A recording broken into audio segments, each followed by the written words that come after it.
ഇന്ന് നമുക്ക് ബീഫ് കീമ എങ്ങനെയാണ് ഉണ്ടാക്കുന്നത് എന്ന് ഒന്ന് നോക്കാം. ഇത് ബീഫ് കൊണ്ടുള്ള കീമയാണ്. അപ്പം നമ്മൾ ഫ്രഷായിട്ടുള്ള ബീഫ് മാർക്കറ്റിൽ നിന്നും കിട്ടിയപ്പോൾ അവിടെ കീമയായിട്ട് ഉണ്ടാക്കിത്തരും. അങ്ങനെ വാങ്ങിച്ച കീമയാണ്. അപ്പോൾ ഇത് നല്ല ചെറിയതായിട്ടിങ്ങനെ ക്രഷ് ചെയ്ത് വരുന്നത് കൊണ്ട് നമുക്ക് എളുപ്പം തന്നെ ഇത് വേകുകയും ചെയ്യും. അതുപോലെ തന്നെ ദഹനത്തിനും എളുപ്പമാണ്. ഈ കീമ എങ്ങനെയാണ് ഉണ്ടാക്കുന്നത് എന്ന് നോക്കാം നമുക്ക്. ചീനച്ചട്ടിയിലേക്ക് നമ്മൾ ഹോൾ സ്പൈസസ് ആയ പട്ട, ഗ്രാമ്പു, ഏലക്കായ ഒക്കെ ഇട്ട്, കറുവാപ്പട്ട, ബേ ലീഫ് എല്ലാം ഇട്ട് കൊടുത്ത് ഇച്ചിരി എണ്ണയിൽ ഒന്ന് ചെറുതായിട്ട് ചൂടാക്കി എടുക്കുക. അതിനുശേഷം നമുക്ക് സവാള 2 എണ്ണം, ഇഞ്ചി ഒരു ചെറിയ പീസ്, അതുപോലെ തന്നെ വെളുത്തുള്ളി, കറിവേപ്പില, പച്ചമുളക്, ഇത്രയും സാധനങ്ങളാണ് നമ്മൾ അരിഞ്ഞ് എടുത്തിരിക്കുന്നത്. വെളുത്തുള്ളിയൊക്കെ ഒരു 6-7 എണ്ണം എടുക്കുക. അതുപോലെ ഇഞ്ചിയും ഒരു ചെറിയ കഷ്ണം എടുത്താൽ മതി. എല്ലാം ചെറുതായിട്ട് അരിഞ്ഞ് എടുക്കുക. ഇനിയും ഇതെല്ലാം കൂടി ആ ചൂടായിരിക്കുന്ന ഹോൾ സ്പൈസസിനകത്തിലേക്ക് ഇട്ട് കൊടുക്കുക.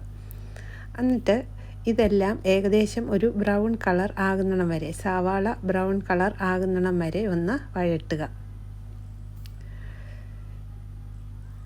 ഇത്രയും വഴട്ടിയാൽ മതി. അതിനുശേഷം നമുക്ക് പൊടികൾ ഇട്ട് കൊടുക്കാം. 1/4 സ്പൂൺ മഞ്ഞൾപ്പൊടി, 1 സ്പൂണ് മല്ലിപ്പൊടി, പിന്നീട് നമുക്ക് 1.5 സ്പൂണോളം മുളക് പൊടി ഇട്ട് കൊടുക്കാം. കാശ്മീരി ചില്ലിയാണ് ഇവിടെ എടുത്തിരിക്കുന്നത്. നിങ്ങൾക്ക് എരിവ് വേണമെന്നുണ്ടെങ്കിൽ എരിവിനനുസരിച്ച് ഉള്ള മുളക് പൊടി ഇട്ട് കൊടുക്കാം കൂടുതൽ.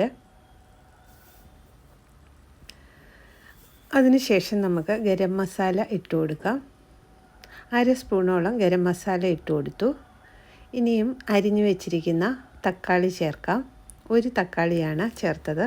ഇപ്പോൾ നമുക്ക് ആവശ്യത്തിനുള്ള ഉപ്പ് ഇട്ട് കൊടുക്കാം. എല്ലാം കൂടി ഒന്ന് ഇളക്കി നല്ലതായിട്ടൊന്ന് മൂപ്പിച്ചെടുക്കുക. പൊടികളുടെ എല്ലാം പച്ചമണം മാറുന്നിടം വരെ മൂപ്പിക്കുക.